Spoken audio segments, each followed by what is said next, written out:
Alors je suis Aude, je suis professeure de français depuis 10 ans, en collège et en lycée. Et en fait, je me suis retrouvée confrontée à une problématique qui est que mes élèves de 6e avaient très peu écrit. Ce qui était vraiment dommage parce que, en fait, entre 8 et 11 ans, c'est vraiment la période la plus favorable, la période sensible chez Maria Montessori. Et en fait, ils arrivent en 6e avec l'idée que écrire, c'est quelque chose de contraignant, c'est quelque chose de fastidieux et c'est un exercice scolaire réparatif.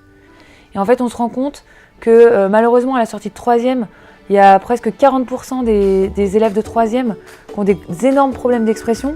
Et ils ont des énormes problèmes d'expression, pas parce qu'ils ont eu des mauvais enseignants, ils ont des énormes problèmes d'expression parce qu'ils ont peu écrit. Alors nous, on veut vraiment valoriser un rapport ludique à l'écriture.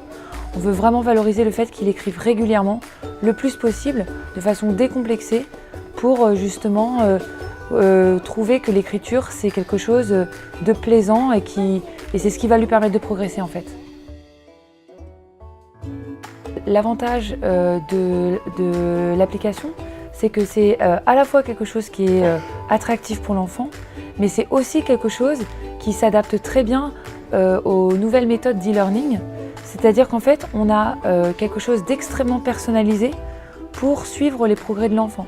Parce qu'on croit que chaque enfant, si on lui propose un outil innovant, il est capable de développer son plein potentiel et écrire de façon très créative et avec plaisir.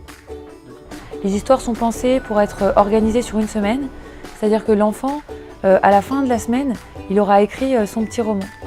Donc il peut faire, s'il le souhaite, un chapitre par jour, ou il peut faire, si c'est quelque chose qui lui convient mieux, plusieurs chapitres, ou même une histoire par jour, si c'est vraiment ce qui lui convient. L'enfant est très content de ce qu'il va avoir finalement, c'est-à-dire un livret, et il est hyper fier de montrer à ses parents, à ses grands-parents, à ses copains, ce que lui-même il a été capable d'écrire, et il se rend compte qu'il est vraiment capable d'écrire et des belles choses, et c'est pour ça qu'il continue Plume.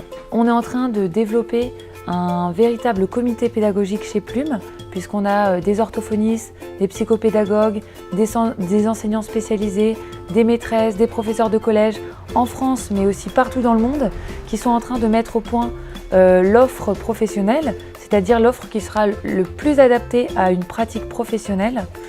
Et donc, cette offre professionnelle, elle va permettre aux enseignants, aux professeurs des écoles, aux professeurs, aux orthophonistes d'utiliser Plume dans la classe ou dans le cabinet pour faire écrire l'enfant régulièrement et de façon adaptée à son niveau d'écriture.